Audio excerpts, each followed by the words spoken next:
Assalamualaikum warahmatullahi wabarakatuh. Awalan, hayya bina naskurullah azza wa jalla alladhi qad a'ta'na nikmatan kasiratan wa hidayatan al-mubarakan insyaallah. Sani, sholatan wa salaman ala habibina wa nabiyina wa rasulina Muhammad sallallahu alaihi wasallam alladhi ata'al bil islami minal jahiliyah ila islamiyah.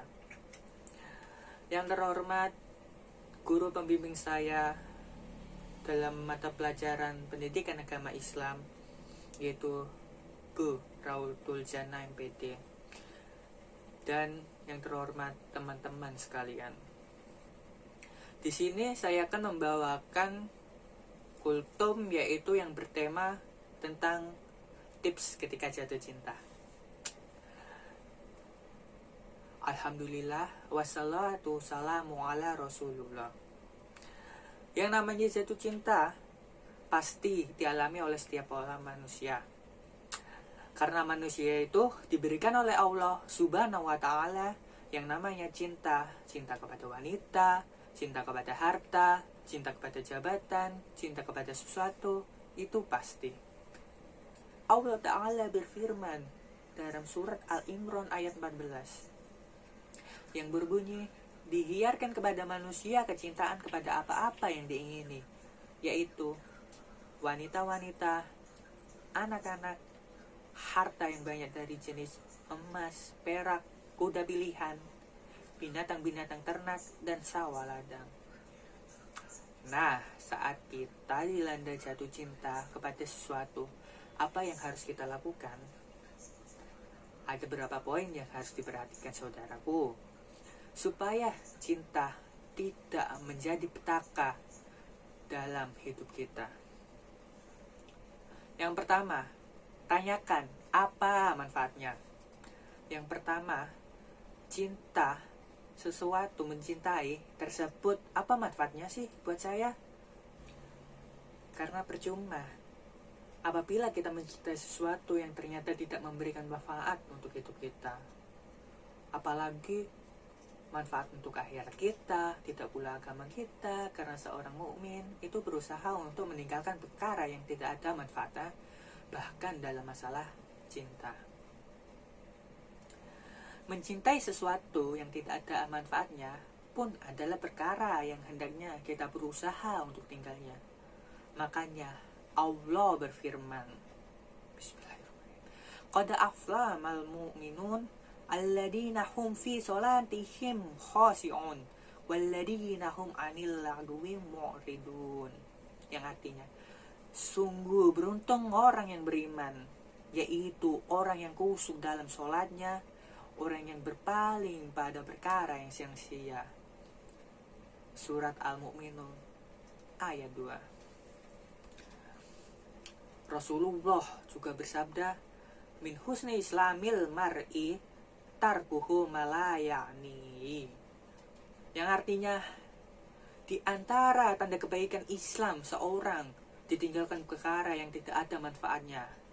Hadis riwayat Tirmizi dan Ibnu Majah. Yang kedua, tautkan dengan ridha Allah. Kita harus berusaha mengikat cinta dengan keridaan Allah subhanahu wa ta'ala, karena percuma cinta yang tidak diikat dengan keridaan Allah merupakan cinta yang tidak ada manfaatnya. Al-Imam Ibnu Qayyim rahimahullah dalam Alkitab beliau yang bagus sekali, beliau mengatakan bahwa ada 10 perkara yang tidak ada manfaatnya. Apa 10 perkara tersebut? Di antaranya, cinta yang tidak diikat dengan keridhaan Allah, pelaksanaan atas perintah-perintahnya dan ketaatan kepadanya, maka itu cinta tidak ada manfaatnya sama sekali. Yang ketiga, cinta akal pikiran. Saat kita jatuh cinta, terutama kepada wanita atau jenis kelamin lawan, jangan sampai cinta mengalahkan akal pikiran kita. Ingat, manusia diberikan kelebihan oleh Allah dengan akal pikiran yang bisa menjadi lumpuh total saat dikuasai oleh syahwat. Ketika syahwat menguasai, seringkali akal pikiran itu lumpuh total. Lihatlah saja pemuda-pemudi yang sedang jatuh cinta. Mereka mengira bahwa hanya pasangan mereka saja yang terbaik menurut dia. Terkadang 1000 nasihat yang diberikan oleh orang-orang yang sudah berpengalaman pun tidak akan didengar lagi oleh mereka. Kenapa? Karena akal pikiran sudah lumpuh akibat daripada cinta tersebut, yang ternyata cinta tersebut tidak diikat dengan keridaan Allah Subhanahu wa Ta'ala. Maka jangan sampai cinta menghilangkan akal kita.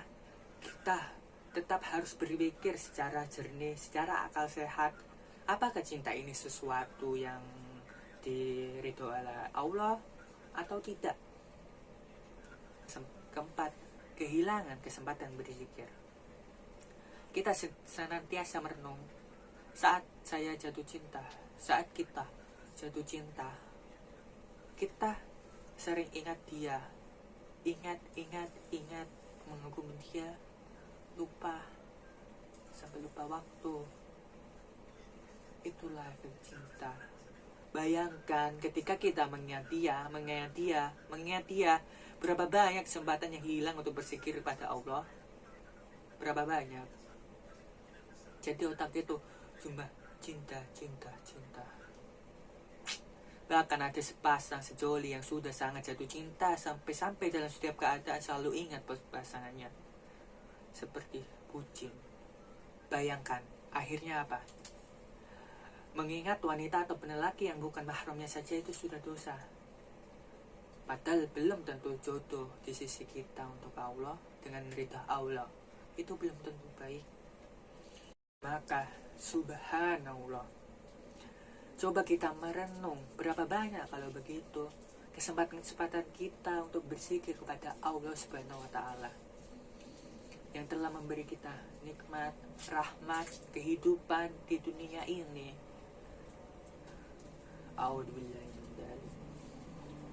Yang kelima, terjerumus ke dalam kesyirikan.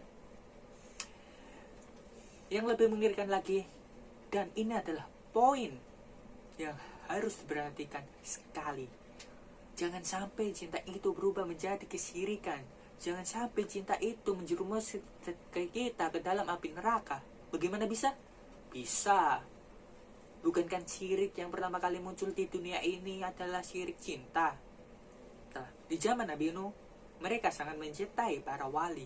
Kemudian akhirnya para wali itu meninggal. Dunia dibikinlah monumen-monumen dan gambar-gambar dalam rangka untuk lebih memotivasi ibadah mereka.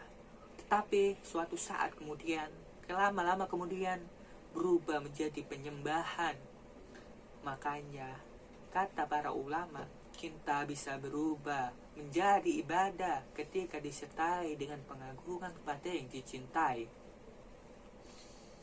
ketundukan dan tadaruk kepadanya yang dicintai disertai dengan penghinaan kepadanya. Kalau sudah sampai derajat tersebut, kita sudah mengambil tandingan selain Allah. Allah Ta'ala berfirman, wa minan nasi mayyatahidu min dunillahi anadada yuhibbunahum kahubbillah walladina amanu asaddu hubballallah, yang artinya di antara manusia ada yang mengambil tandingan-tandingan selain Allah, melainkan mencintai tandingan tersebut seperti mencintai Allah. Surat Al-Baqarah ayat 165. Subhanallah, ini cinta yang terlarang, bahkan terlaknat, bisa menyebabkan pelakunya apabila ia wafat kekal dalam api neraka karena ia telah mempersekutukan Allah Jalla wa Jalla. musibah. Ketika cinta menyebabkan kita lebih mendahulukan yang kita cintai daripada perintah Allah dan Rasulnya, musibah. Ketika kita lebih mencintai misal permainan, terdengar azar, kita tak pedulikan sama sekali. Kita lebih mencintai seorang yang orang itu akan meminta bertemu dengan kita, padahal dia bukan mahram kita. Kita tidak pedulikan lagi larangan Allah subhanahu wa ta'ala. Kita lebih mendahulukan syahwat kita, hawa nafsu kita, sehingga akhirnya saudaraku, cinta itu hakikatnya malapetaka untuk hidupmu.